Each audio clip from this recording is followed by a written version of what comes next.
নভেম্বরের 2 তারিখে ঘটেছিল, এটি তারও চেয়ে ন্যাক্কারজনক ঘটনা ঘটলো, যেখানে থিয়েটার কর্মীরা তাদের সমাবেশ করছে, তারা প্রতিবাদ জানাচ্ছে, তারা বিচার চাইছে, তারা তদন্ত চাইছে।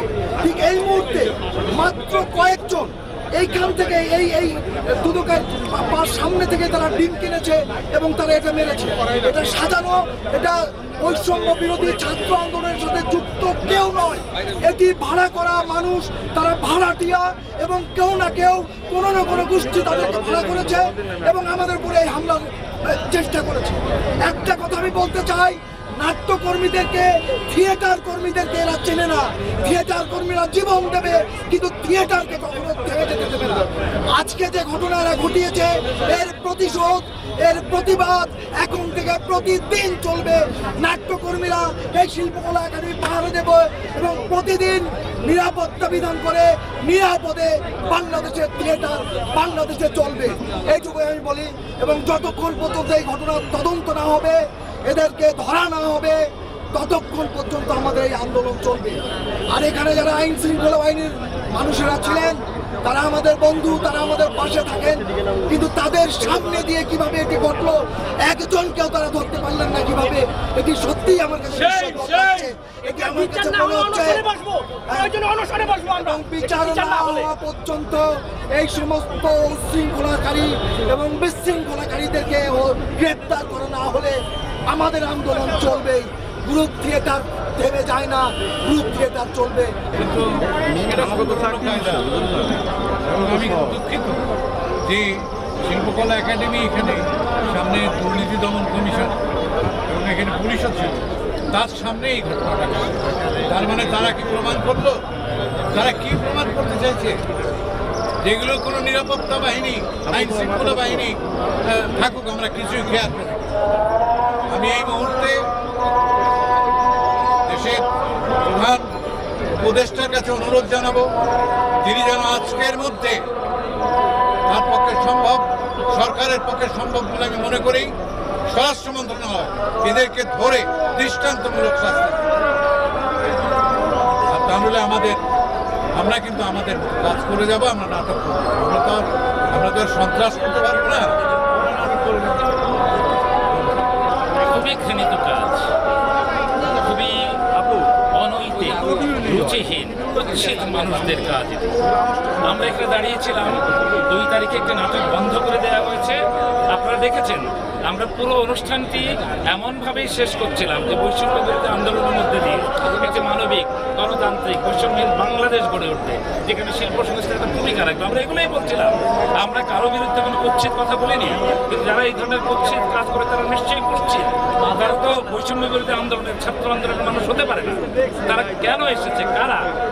রাষ্ট্র যদি এখানে ব্যর্থ হয় তাহলে এই লজ্জা কার?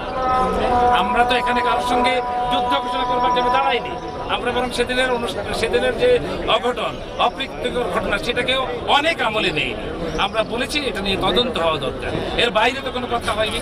তাইলে যারা করছে তারা কুৎসিত, তারা আরো কুৎসিত ইঙ্গিতে করছে, তারা কোনো অপশক্তির হয়ে কাজ করছে। নাটক বন্ধ করে দেওয়ার মতো ষড়যন্ত্র কারা করছে? শিল্প সংস্কৃতি না থাকার মতো পরিবেশ সৃষ্টি কারা করতে চায়? এটি নিশ্চয়ই এই অন্তর্বর্তীকালীন সরকারের দায়। তাদেরকে আজকে এবং 1-2 দিনের মধ্যেই জাতির কাছে পরিষ্কার করতে হবে কারা এই ধরনের নোংরা কাজে জড়িত, যারা মনে করে শিল্প সংস্কৃতিবিহীন বাংলাদেশ থাকবে। আমি বিশ্বাস করি এটি সম্ভব নয়। এবং আমরা শিল্প সংস্কৃতি কর্মীরা যেমন বৈষম্য বিরোধী আন্দোলনে জীবনের ঝুঁকি নিয়ে গিয়েছি, আমাদের সন্তানরা গিয়েছে, আমাদের সন্তানরা প্রাণ দিয়েছে। এটা তো কারো ব্যক্তিগত বিষয় হয়ে দাঁড়ায়নি। বৈষম্য বিরোধী মানেটা কি? কয়জন? সারা বাংলাদেশের কোটি কোটি মানুষ ফ্যাসিস্ট বিরোধী অবস্থান নিয়েছে বলে বিজয় এসেছে। কিন্তু এই বিজয়কে হাত ধরে কিছু কুৎসিত চিন্তার মানুষ যদি এগিয়ে যায়, নিশ্চয়ই শিল্প সংস্কৃতি কর্মীরা আমরা মানব না। আমরা মনে করি, আমরা জোর দাবি জানাই, আজ রাতের মধ্যে আইন শৃঙ্খলা বাহিনী এবং সরকার পদক্ষেপ নেবে যে কারা এগুলো করছে এবং তারা কি চায়। আমরা প্রতিদিন শিল্প সংস্কৃতির চর্চা স্বাধীনভাবে, মুক্তভাবে করতে চাই। এমন একটি প্রতিবাদ সভায় একটি ন্যাক্কারজনক ঘটনা ঘটল, জন্য আমরা মর্মাহত, আপনারা নিশ্চয়ই মর্মাহত। আমাদের অনেকের গায়ে এই ধরনের জিনিসপত্র গায়ে পড়েছে, আঘাতপ্রাপ্ত হয়েছে। তো তার এই ন্যাক্কারজনক ঘটনার প্রতিবাদে আমরা আগামী 15ই নভেম্বর সারা দেশের সকল নাট্য দল একটি প্রতিবাদ সভা করবে, যার যার ইউনিটে প্রতিটি জেলায় একটি প্রতিবাদ সভা করবে এবং এই প্রতিবাদ সভার স্মারকলিপিটি প্রতিটি জেলা প্রশাসকের কাছে প্রদান করবেন।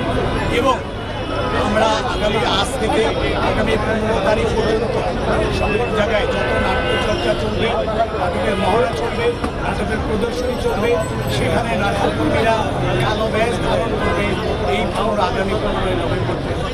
তারপর আমরা মনে করি যদি রাষ্ট্র আমাদের এই কথাগুলো না শুনতে চায় তাহলে আমরা পরবর্তী পর্যায়ে বড় কোনো কর্মসূচি দেব। কারণ আমরা তো নাটকটাই করতে চাই, আমরা তো আর কিছু চাই না।